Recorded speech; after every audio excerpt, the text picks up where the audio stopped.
tá? Eu quero fazer a minha homilia dividida em duas partes. Eu quero entrar no Cântico de Daniel, que nós acabamos de ouvir, desenvolver um tema ali importante e depois entrar no Evangelho. Vamos ver se eu consigo conectar os dois ou eu faço separadamente. Olha o Cântico de Daniel, aqui é só um pedacinho, o cântico ele é bem longo, tá? Vale a pena, está lá em Daniel. Diz assim, olha só: lua e sol, bendizei o Senhor, astros e estrelas, bendizei o Senhor, chuvas e orvalhos, bendizei o Senhor, brisas e ventos, bendizei o Senhor, fogo e calor, bendizei o Senhor, frio e ardor, bendizei o Senhor. Vai continuar a geada e não sei o que mais, bendizei o Senhor. Veja, todas as realidades aqui, seja ela qual for, a lua, o sol, os astros e estrelas, chuvas e orvalhos, brisas e ventos, fogo e calor, frio e ardor, tudo isto, todas essas coisas, são criaturas de Deus. Tudo isso, todas essas coisas são criaturas de Deus, obras de Deus, obras das mãos carinhosas desse Deus que nos ama imensamente. E por que eu quero trazer este aspecto de que todas essas realidades são criaturas de Deus?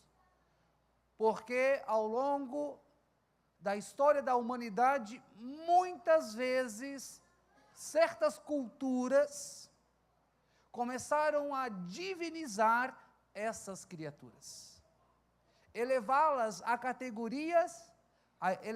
categoria de divindade. Por que temos aquela narrativa da criação? Existem duas narrativas criacionais. Existe aquela narrativa que a gente chama que é a mais antiga, não é? Que é a narrativa em que Deus pega o barro e molda o ser humano e coloca nele, insufla nele o seu espírito, dá àquele ser de barro a vida, torna-o um ser vivente. Esta narrativa é a mais antiga. Porém, existe uma narrativa criacional um pouquinho mais adiante, ou bastante adiante, que é lá no período exílico, quando o povo passa 50 anos no exílio, na Babilônia. Aquela narração criacional em que vai falando, Deus fez o sol, lembram? Fez o firmamento, fez a luz, não é? Fez o dia, e assim foi, até que no sexto dia Deus fez o homem, lembram? Uma narrativa bem longa, detalhadamente falando como Deus foi criando passo a passo tudo que existe hoje. E por que surge esta narrativa naquele período da Babilônia? Porque justamente os babilônios cultuavam como divindades muitas dessas criaturas. O sol, não é? Os astros, e o sol não deixa de ser um astro, né? Mas a gente faz essa distinção. E aí, e assim por diante. Então, alguém inspirado, não é? Vai querer mostrar que tudo que existe e que era cultuado como divindade, nada mais passa do que criaturas. Nada mais passam do que criaturas. São criaturas das mãos de Deus, não é? E são belas, são maravilhosas. A propósito, nós podemos ver ver a beleza de Deus na sua criação. Eu não sei se você já teve a oportunidade, como eu tive, de estar num centro astronômico, poder observar Marte, Júpiter, de um telescópio maravilhoso, gigante, você poder ver a Lua de pertinho. Qual é o sentimento que eu tive depois de poder olhar? Eu tive aula de cosmologia na filosofia, uma matéria em que nós estudamos toda esta realidade sobre as teorias, desde as teorias criacionais, evolucionistas, e etc, etc, etc, não é? Então, na filosofia temos uma matéria que chama-se cosmologia. E por conta desta matéria, eu fiquei sempre curioso em poder observar o céu, até que eu tive a oportunidade.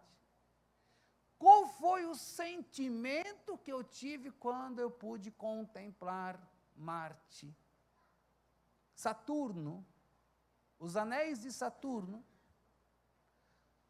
Um sentimento de maravilhamento. Eu fiquei maravilhado. E qual foi o pensamento que veio? Eu disse, meu Deus, como o Senhor é incrível. Como o Senhor é poderoso. Que obra estupenda que o Senhor fez, criando o universo do nada. É algo que você, quando contempla o céu e vê os planetas, você sai de lá estupefato, maravilhado, como eu disse, e você se sente um vermezinho, você se sente um grãozinho de areia diante da grandeza, da magnificência de Deus. Quem já teve essa oportunidade, é incrível, não é? Ver a obra criadora. E muitas outras realidades, nós ficamos maravilhados quando nós vamos a um lugar paradisíaco, você fica encantado, não é? Você fica extasiado. Então, você vê a obra de Deus, né? A obra de Deus. Aliás, abrindo um parênteses, mas falando da maravilha que é a ação criadora de Deus, veja, o responsável pelo programa Genoma, que estava fazendo toda a codificação do código da nossa genética, ele era um ateu, um francês, que se rende a Deus, que se converte, porque ele, olhando a complexidade da genética humana, ele diz, só pode ter sido um ser poderoso, um ser que está para além disso tudo que existe, não é? Usando um pouco São Tomás de Aquino, é a causa primeira de tudo. Então ele se rende diante de ele ficar ali maravilhado com a complexidade da genética humana. O responsável pelo projeto Genoma. Então veja, qual é o nosso risco diante das criaturas e quando nós ficamos maravilhados? Nós corremos o risco de cultuá-las como divindades e temos que cuidar. Hoje, quando o sol apareceu, eu cheguei na cozinha, vi o sol, eu disse para a funcionária, que maravilha o irmão sol. Me lembrei de São Francisco, que maravilha o irmão sol. Mas não como divindade, mas como criatura, irmão sol, não é? Então, nós corremos o risco. E o que eu vejo hoje é muita gente entrando nessa vibe de astrologia, numerologia, e começa a querer ver os astros, ver como é que o universo está se movendo, porque a tal da lei da atração, se o universo se mover assim, então eu vou ganhar fortuna. Vai ganhar coisa nenhuma, mas tá bom, a pessoa acredita. Claro, eu acredito que se a gente for positivo, não ser negativo, e for alguém determinado, organizado, disciplinado, você pode alcançar sim os seus objetivos, não é? Mas então, todo esse mover dos astros, e tem católico que mexe com isso tudo, com astrologia, com esoterismo, né, com horóscopo. Tem gente que não sai de casa se não olhar o seu horóscopo, não é? Eu sou leão, então hoje eu tenho que acordar, amanhã eu tenho que acordar e ver o que vai dizer para o leão. Você hoje está propício para o amor, não está propício para as coisas financeiras.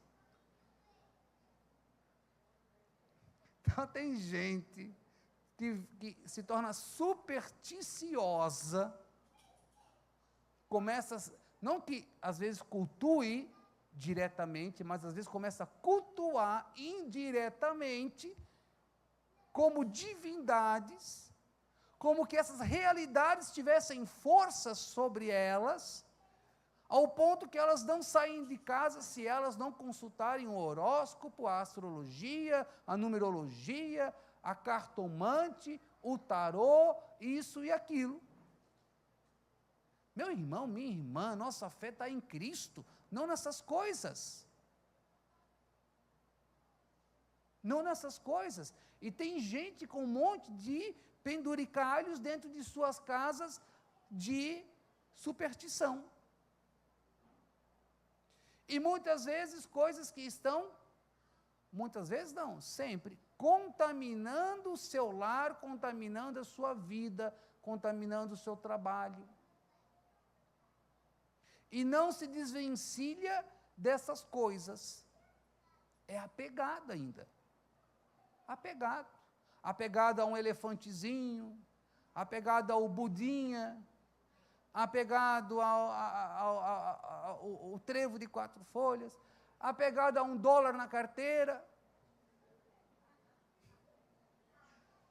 porque isso vai dar prosperidade se você trabalhar.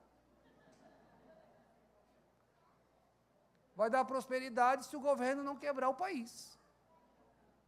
Vai dar prosperidade se todo mundo der as mãos e fazer o país crescer. Isso vai dar prosperidade. Então veja, amados irmãos e irmãs, eu trago esse aspecto porque nós corremos o risco de sermos supersticiosos com coisas que não têm força sobre nós. E tem gente que fica doente por causa disso. Porque atribui tanta força a uma coisa que não deveria ter sobre ela, que ela não consegue mais viver sem essas coisas. Ou quer se desvencilhar, mas fica perturbado com essas coisas. Não é? Ao ponto em que será que isso está influenciando na minha vida? Vou repetir uma coisa que eu já ensinei aqui, vou repetir de novo. Quando nós damos ao mal a mesma proporção ou igualdade de força, nós estamos caindo numa heresia que Santo Agostinho já combateu, que se chama maniqueísmo. O que é o maniqueísmo? É a ideia de que há 2 forças. 2 princípios, o bem e o mal, e eles estão ali equiparados. Não, irmãos, não existe isso. Existe só um princípio, o bem, que é Deus, que é infinitamente maior e mais forte do que qualquer ação diabólica ou ação do mal sobre nós. E se nós invocamos o nome de Jesus, e como diz a palavra, todo joelho se dobre diante de Jesus, no céu, na terra e no inferno. Se Jesus é o Senhor, para a glória de Deus Pai, e se Ele é o Rei do Universo, Ele é o Rei do Universo. Ele é o soberano. E quando nós invocamos o nome do Senhor, o mal é repreendido. O mal, ele sai e debandada, porque ele não resiste o poder de Deus. Então nós precisamos ter esta confiança do poder de Deus, e não dar ao mal a força que ele tem, ou a certas criaturas um status de divindade que não tem. Então, este cuidado, não é? Eu fui fazer terapia, Joinville, falaram que a mulher era muito boa. Tá bom. R$ 350 a sessão. Depois descobri que pelo CRP, Conselho dos Psicólogos, no máximo pode cobrar R$ 305. O terapeuta pode só cobrar até no máximo R$ 305. Não é? No caso, o psicólogo. O terapeuta, que não é necessariamente psicólogo, pode cobrar o que ele quiser. Eu achava que ela era psicóloga, na verdade ela é terapeuta, por isso que ela cobrou R$ 350 de mim. Quando eu comecei a fazer terapia com ela começou a trazer umas coisas dos meus antepassados, começou a trazer umas coisas de hinduísmo, até que ela entrou na tal de constelação familiar. Eu falei, aonde eu estou pisando? Já não conto mais nada para ela. Enrolei ela, falei, vou acabar isso aqui rapidinho, vou embora, não volto mais. Nada de constelação familiar, porque tem fundo espírita. E tem muito católicozinho indo para a constelação familiar. Tem muito católicozinho indo para reiki. Tem muito católicozinho indo para a barra de Axis. E estão perturbados, porque eu já atendi, que também tem fundo espírita. Não é aprovado pela igreja barra de Axis, não é aprovado pela igreja reiki, trabalhar com as energias do universo, a cor violeta, a cor não sei o quê. Sua energia tem que ser o Espírito Santo. Então, veja como a gente vai entrando, e se a gente não estiver esperta, a gente cai e acredita. Com isso, eu não estou dizendo que aquelas pessoas que estão no lado de lá são pessoas ruins, talvez tenham as melhores das intenções. Eu, como padre, só estou alertando vocês, para que vocês não caiam nessas armadilhas. E digo mais, hoje cada vez mais é difícil achar terapeutas sérios. Cuidado, tem um bando de doidos saindo das universidades de psicologia. Um bando de doidos, que são mais imaturos do que aqueles que eles atendem. Tá? São mais imaturos do que aqueles que atendem. São atendidos por eles. Não fazem terapia séria. Cuidado. Num relativismo total, onde você não é exigido a buscar a virtude. Você é exigido a desfrutar, viver uma vida que supostamente vai te levar à felicidade, que é aproveitar.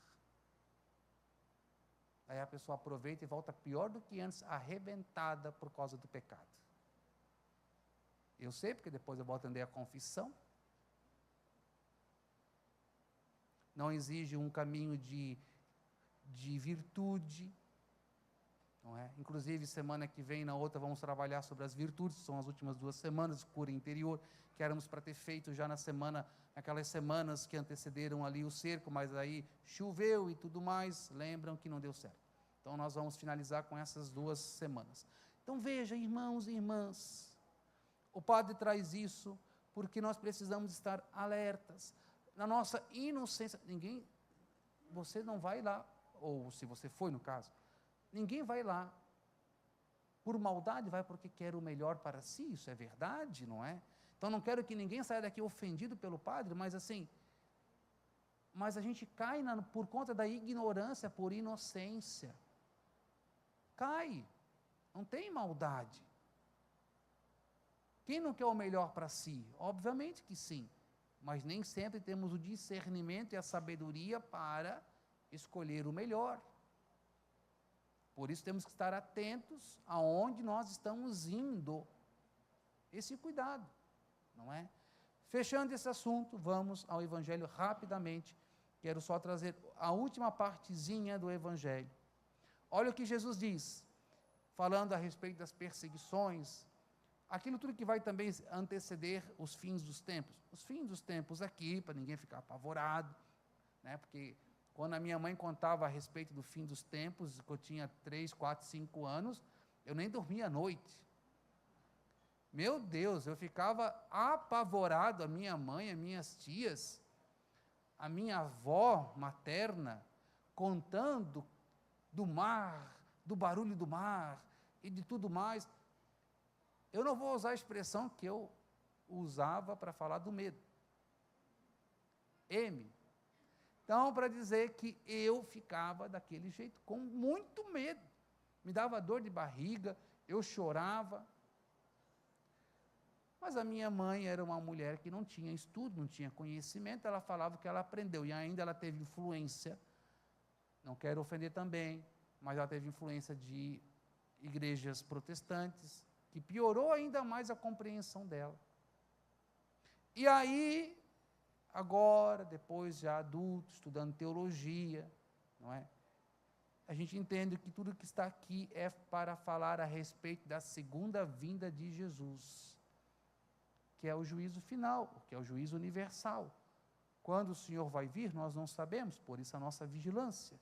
E por isso temos que permanecer firmes, para que quando o Senhor vier, ou quando o Senhor nos chamar para a eternidade, nós venhamos ganhar a coroa da vida eterna, a coroa imperecível. Então nós temos que permanecer firmes na fé em Cristo, para que um dia nós venhamos ganhar a coroa imperecível. Mas não precisamos ter medo, não é? Não precisamos ter medo. Basta que nós estejamos sempre em alertas, sempre vigilantes, sempre atentos, com as nossas lâmpadas acesas e com as nossas vasilhas cheias do óleo, do amor de Deus no nosso coração. Se o Senhor vier, nós vamos estar tranquilões, porque nós estamos preparados. Já disse muitas vezes, quando eu vou dar unção, ainda segunda dei unção numa senhora que eu sabia que ela ia morrer, não passaria de 3 dias, que às vezes Deus dá essas coisas para padre, assim, sabe? Você vai dar unção, você sabe que a pessoa vai morrer. Você não diz para a família, mas você sente. Sabe, é uma coisa assim muito, muito particular. Não é isso, eu estou lá e vou ver, porque depois, daqui a pouquinho, se eu fizer unção, eu vou dizer, padre, vai morrer? Ou vai viver? Não é que eu sei. É que às vezes a gente tem um pressentimento, e geralmente a gente não erra com esse pressentimento. Então fui lá, dei a unção, sabia que aquela senhora não passaria de 2 dias, hoje faleceu, foi para a eternidade. Já tinha recebido 4 unções, que bom. Menos de 1 mês, Deus seja louvado. Temos um bom capelão no Hospital Marieta, graças a Deus, o Padre Jorge está fazendo um trabalho maravilhoso. Então aí, veja, se nós estivermos preparados, está tudo certo. Agora, quando a pessoa não está preparada, o que acontece? Ela fica apavorada com a morte. Apavorada. Agora, se tiver tudo certinho, eu estiver na vigilância, a morte não vai me assombrar, não vai me amedrontar, porque eu não vou estar devendo nada. Por isso, uma boa confissão sempre, por isso nós buscarmos essa vida em Deus e essa permanência no Senhor, para que um dia nós venhamos ganhar a coroa imperecível. Amém? Amém. Louvado seja nosso Senhor Jesus Cristo.